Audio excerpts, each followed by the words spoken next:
السلام عليكم ورحمة الله تعالى وبركاته. مرحبا بأعزائي الطلبة والطالبات، أتمنى أن تكونوا قبل كل شيء في أتم الصحة والعافية. إذن في هذه الحصة إن شاء الله سأتقاسم معكم موضوعا أو من مجموعة من التمارين، أو بالأحرى تمرينين خاصة بمادة الفيزياء المستوى الأولى بكالوريا. إذن فهذا التمرين هو عبارة عن فرض محروس مقترح. يتعلق التمرين الأول بكل المقادير الفيزيائية المتعلقة بكمية المادة، والتمرين الثاني يتعلق بشغل وقدرة ديال قوة معينة. إذن les grandeurs physiques liées à la quantité de matière et le travail et puissance d'une force. Donc voilà, je vous propose cet exercice, le premier exercice. Voilà, vous pouvez stopper la vidéo pour le lire et répondre aux questions posées. Puis après, vous allez comparer vos résultats avec les miens. Donc voilà, on vous donne les données. Vous avez la masse molaire du carbone, de l'hydrogène, du zinc. Vous avez la constante R, vous avez le nombre d'Avogadro. Donc la première des questions, calculer la quantité de matière existant dans une masse M 10 grammes du zinc. Déterminer le nombre d'atomes de zinc que contient cette masse. Normalement, contient cette masse. L'octane de formule C8H12 est un solide d'une densité D par rapport à l'eau, parce qu'il y a une densité par rapport à l'air. Donc, calculer la masse molaire de l'octane, calculer la quantité de matière dans un volume V de ce liquide, déterminer la masse de cette quantité de l'octane. Troisièmement, une bouteille cylindrique de volume de litre contient de dioxygène gazeux à la température 25 degrés. On donne le volume molaire. Donc, on vous demande de calculer la quantité de matière de dioxygène que contient la bouteille. Enfin, déduire la pression de dioxygène gazeux. Considérons bien sûr comme étant un gaz parfait. إذا هذه النوعية ديال الأسئلة فهي نوعية ديال الأسئلة شاملة تشمل الدرس الخاص قلت بالمقادير الفيزيائية المتعلقة بكمية المادة. إذن بعد هناك مجموعة من العلاقات التي يجب على الطالب أن يكون ملما بها بطبيعة الحال، حتى وإن لم يكن أن يتعمق يمكن عليه على الأقل أن يحفظها. إذن بالنسبة لا كونتيتي دو ماتيغ خصكم نعرف واحد لا غولاسيون اللي هي كمية المادة تعرفوا هي لا ماس سور لا ماس مولير دو كومبوزون. باغ اكزومبل بالنسبة لينا حنايا on vous demande de déterminer la quantité de matière existant dans une masse M du zinc, c'est-à-dire ici c'est la masse molaire du zinc. Donc de là je fais mon calcul, N égale à 10 sur la masse molaire c'est 65, donc c'est 0,15 mol. Donc il n'y a pas un grand problème dans cette question-là. Donc ça, c'est la question A. Donc la question B, on vous demande de déterminer le nombre d'atomes. Bien sûr, ça, c'est une question banale parce que vous savez qu'une mole contient N atomes, particules. Donc si j'ai N mol, j'ai N mol, donc le nombre d'atomes ou bien de particules, c'est N. Donc de là, je peux tirer le nombre de particules, qu'ils soient atomes ou bien molécules, c'est N fois Na. Donc c'est une formule que vous devez bien apprendre, mais il vaut mieux de la comprendre. Donc de là, je tire, voilà N, je fais mon application numérique, c'est 0,15 fois 6,02 10 à la puissance 23, je trouve 9 10 à la puissance 22. Donc question, voilà, question 3, ou bien question plutôt que question C, je pense. Question déterminer la masse de cette quantité. Donc toujours déterminer la masse de cette quantité, question B. Donc je passe à question 2. Voilà, la question numéro 2. L'octane, on vous demande de déterminer la masse molaire. Donc la masse molaire de l'octane n'est autre que, sachant bien sûr la formule أو الصيغة الكيميائية ديال الجزيئة. إذا غادي ندير نطبقها عادة، هي عندي 8 ديال الكربون، donc 8 fois la masse molaire de carbone زائد 18 fois la masse molaire de l'hydrogène. Donc ici c'est 8 fois 12 plus 18 fois 1. Donc c'est facile de le retrouver, de faire votre calcul. Donc c'est sans oublier bien sûr l'unité. Donc voilà la masse molaire. question B, la quantité de matière dans un volume V égale. Donc, on vous donne ici la densité, calculer la quantité de matière. Là, c'est une question assez importante. Donc, il faut savoir c'est quoi la densité. La densité, comme vous l'avez en cours, c'est la masse d'un certain volume, donc d'un volume que vous pouvez appeler V, sur la même masse, la masse du même volume, et ça, c'est le plus important, du même volume V d'eau.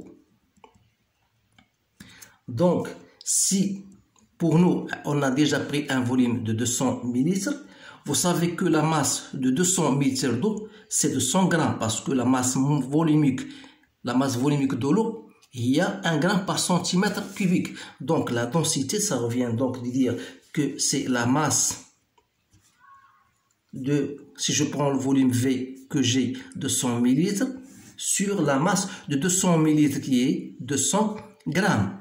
Donc de là, je peux tirer la densité. C'est quoi? Comme la masse, c'est quoi? C'est le nombre de moles fois la masse molaire que je divise par 200. Donc de là, je peux tirer la quantité de matière N, c'est 200 D sur M. Et je fais mon application numérique, c'est-à-dire 200 fois la densité que je divise par 114, je trouve 1,23 mol. Voilà la réponse à cette question. Donc enfin, calculer la quantité de matière, déterminer la masse de cette quantité d'octane. Donc la masse d'octane, donc il suffit, sachant bien sûr que la masse égale à N fois M, donc 1,23 que je multiplie par 114, je trouve, c'est à peu près 140, si je ne mets pas de virgule, donc c'est 140 grammes. Maintenant, je passe à la troisième question. Vous avez une bouteille de forme cylindrique de volume V, donc qui contient de l'oxygène à température 25. On vous demande de calculer la quantité de matière. Toujours la quantité de matière de dioxygène gazeux. Alors là, vous savez que la quantité de matière, c'est M sur M pour un liquide, mais pour un gaz, c'est autre chose. Donc, la quantité de matière de gaz, c'est le volume de ce gaz sur le volume molaire. Alors, ce sont des formules que vous devez apprendre. Donc, je peux tirer donc N en faisant mon calcul, c'est 2 sur 29. Donc, ça me donne 0,069 mol que je peux prendre à peu près, c'est 0,07 mol. Deuxième question, déduire la pression en considérant le gaz comme gaz parfait. Vous savez la loi de, vous connaissez tous, PV égale à nRT, Mariotte. Donc de là, je peux tirer P, c'est nRT sur V. Donc c'est-à-dire 0,07, 8, 314 là, fois 25, il faut lui ajouter 173,15 pour la rendre en Kelvin. Ce sont les choses les plus intéressantes. Divisé par le volume qui est 2 litres, donc 2 litres, voilà, convertir en mètres cubiques. Donc vous trouvez que la pression, c'est 86,75 pascal. Je pense, ou bien j'espère plutôt que ce résultat soit correct.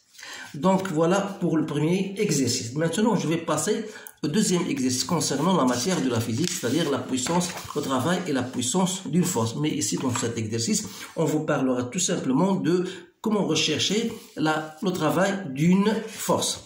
Donc voilà votre schéma, voilà votre exercice.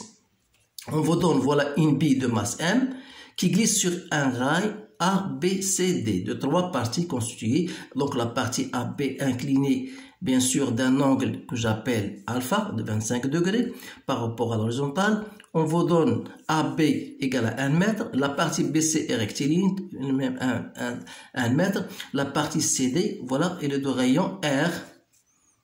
Donc voilà la partie CD de rayon R. Voilà le rayon R de 40 cm. Première question, calculer le travail. Ici, voilà, calculer le travail du poids durant le déplacement de A vers B. Sachant que la vitesse de la bille A et B est constante, déterminer le travail de la réaction du plomb de contact. Utilisez le principe d'inertie. Déterminer l'intensité F de la force de flottement durant le trajet AB. Calculer le travail du poids de la bille durant PC. Déterminer le travail du poids de la bille durant le déplacement de C à M en fonction de mg, θ et R. Quelle doit être la valeur de θ pour que le travail de A vers M soit égal à 0. De même question, quelle valeur doit prendre alpha pour que le travail ici du poids de A vers D soit égal à 0. فوالا عندنا 7 الاسئله مميزه بطبيعه الحال. اذا حاول تستوبي لا فيديو وحاول تقرا هاد التمارين الاسئله تمعن فيها وتجاوب عليها بطريقتك نتايا ثم بعدها تقارن الاجوبه. اذا عندكم واحد لا فورمي خاصك تخدمها وتعرف كيفاش تستعملها. اذا بالنسبه لو طرافاي دو بوا دونك لو طرافاي دو بوا هاد الامور هذه درتوها مزيان الله يخليكم. فوالا كيفاش خصنا نديرو الاجابه عن هاد الاسئله. دونك لو طرافاي دو بوا ماشي طرافاي دون فورس كيلكونك. لو طرافاي دو بوا durant le trajet A vers B, c'est-à-dire de A vers B.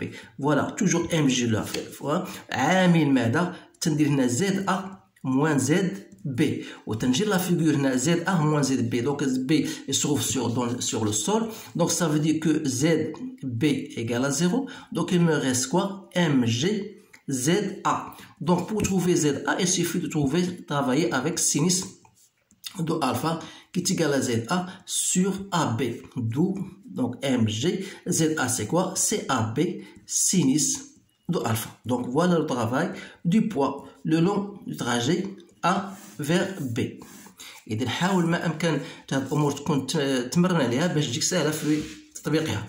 إذا بالنسبة للسؤال الأول دونك بالنسبة الآن السؤال الثاني. اذا بالنسبه هنا قال لك فوالا غير كالكول دو طرافاي. اذا كالكول دو طرافاي دونك خاصنا نديرو ربما هنا تطبيق عددي. اذا بالنسبه للتطبيق العددي يعني عندنا ام هي 0.2 فوالا 200 خاصك تحولها لكيلوغرام فوا جي ناخذوها هي 10 فوا سينيس دو 25 degrés. دونك جو في تروفي 0,845 جول. فوالا الان deuxième question, sachant que la vitesse est constante. دي كيفي لي فيتيس اي كونستونت دابري لو برانسيب دينيرسي او مبدا مركز القصور تيقول لك اذا كانت السرعه ثابته فيعني هذا ان مجموع الاشغال يساوي صفر. دونك لو travail du poids toujours du trajet AB plus le travail de la réaction le long le trajet AB égale à 0. C'est-à-dire que le travail de R le long trajet AB égale à moins le travail du poids. Bien sûr, donc c'est moins 0,845 joules. Voilà le travail du poids. Le travail de la réaction, pardon. Et donc voilà, سؤال ثالث déterminer l'intensité F de la force de frottement. إذا هنا حدد أو شدة القوة ديال الفرسمون الاحتكاك خلال هذا الطراجي A B. إذا تعرف بأن الشغل ديال R normalement c'est quoi? C'est le travail. عندنا R فيها R normal plus R tangentiel. Donc c'est le travail de RT اللي هي F. Toujours le long de trajet AB. Donc بما أن le travail de Rn égale à 0 لأن Rn est perpendiculaire au trajet AB. Donc il nous reste voilà le travail de F. Donc le travail de F le long au trajet AB égale à quoi? Donc égale normalement c'est F ou AB, donc c'est moins F puisque F est toujours de sens contraire à AB qui est égal au travail de R. De là je peux tirer F n'est autre que moins travail de R voilà que je divise par AB. Donc toujours تعطي لي زيكسبريسيون عاد ننطلق للتطبيق العددي يعني donc c'est 0,845 que je divise par 1 donc c'est bien 0,845 newtons. Voilà la force de frottement, l'intensité de la force de frottement. السؤال الرابع calcule le travail du poids de la bille durant BC. إذن le travail du poids le long le trajet BC, j'ai toujours si j'applique donc c'est ZB moins ZC comme ZB égale à ZC donc c'est 0 ou bien tout simplement je peux dire autrement puisque le poids est perpendiculaire au trajet AB. Donc, automatiquement, le travail du poids égale à 0. Donc, vous avez le choix de choisir la réponse qui vous plaira. Donc, cinquième question.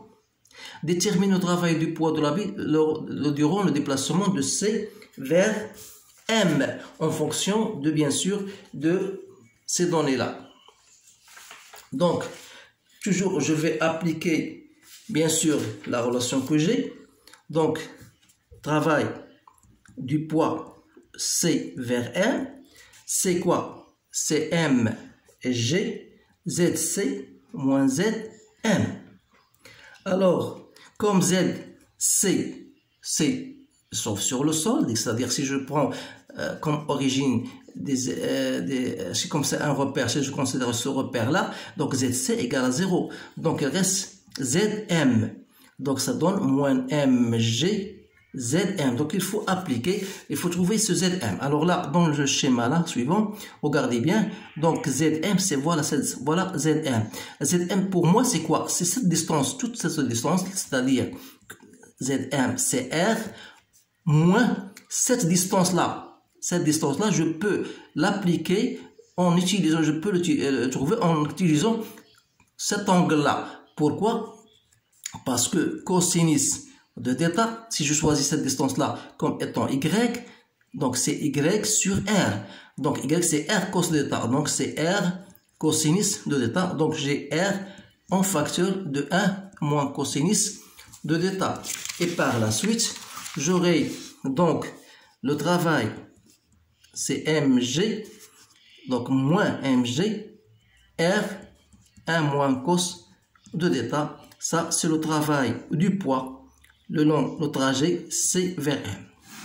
Voilà votre expression, bien sûr, de travail. Sixième question, le travail du poids le long A vers M. Donc, toujours, c'est le travail du poids de A vers B, puis le travail du poids le long du trajet BC, plus le travail du poids le long du trajet CM. Ici, on a déjà trouvé c'est égal à 0. Donc, c'est travail de MG, c'est déjà trouvé chez MG AB sinus de alpha. Ici, c'est moins MGR 1 moins cosinus de θ. Donc, on vous dit, voilà, pour quelle valeur de θ ce travail est nul. Donc, dire que ce travail est nul, ça veut dire quoi? Ça veut dire que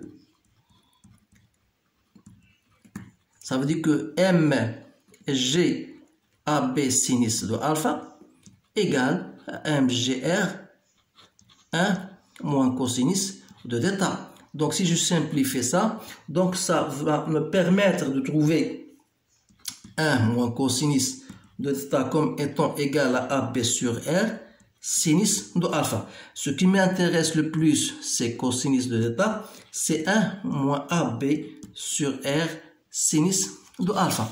C'est-à-dire que cosinus de θ, donc c'est 1 moins AB, c'est 1 sur 0,4 sinus de 25.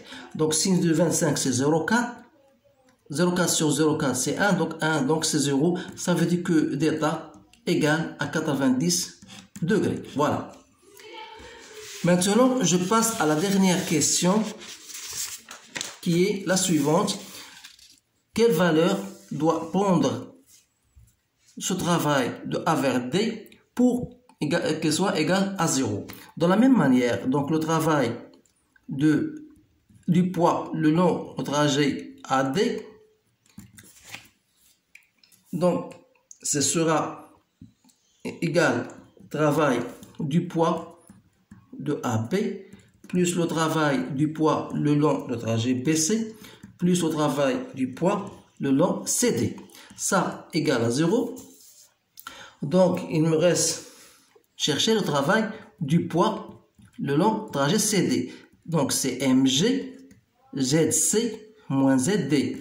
Comme ZC égale à 0, donc il reste moins MG, ZD. Donc, ZD, c'est-à-dire de là à là. Donc, si je considère ce repère-là, donc ZD, c'est cette mesure-là.